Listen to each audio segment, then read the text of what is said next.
and that's what I call high quality H2O. Okay guys, let's talk about false alkalinity. So we're going to test stabilizer, and an important thing to note about stabilizer is whatever your stabilizer level is, it will give you a false alkalinity reading by 1/3 of that. So for example, if our stabilizer level was, let's say 90, 90 divided by 3 is 30. That would mean that our stabilizer would be giving us a false alkalinity reading by 30 parts. So we'll just test it. I'm not saying that's what it is, but that's just an example. So we're going to test our cyanuric acid here. I've taken this clear cap and filled it up to 7 milliliters, and with the sample water, the pool water, we're going to fill it up to the 14 with the cyanuric acid reagent. Fill it to the 14, swirl, and we got to wait about 3 minutes. We've waited a couple of minutes.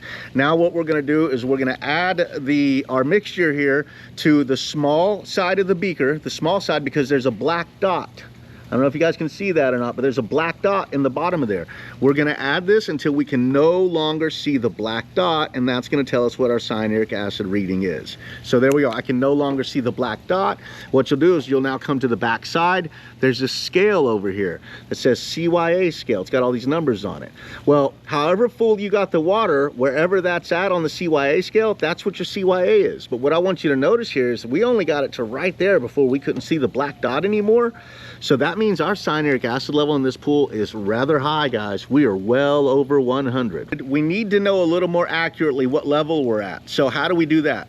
What we're going to do is we're going to take the sample that we got, we're going to dump out half of it down to the 7, and then we're going to refill it with tap water up to the 14. This is going to dilute our sample by half.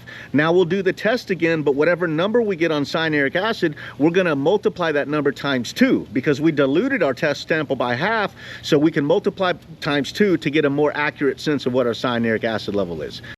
Okay, I've diluted our sample by half with tap water that has no cyanuric acid in it. Let's see a little more accurate reading of what our cyanuric acid level is. So here we go, until we can't see the dot anymore, which should be right about there. Okay, now we can see, guys, we're getting a little closer here. Now it's right below 100. Okay, just below 100. So we can take that 100, guys, and multiply by 2, and we can guesstimate our cyanuric acid level here is 200, probably a little higher than 200.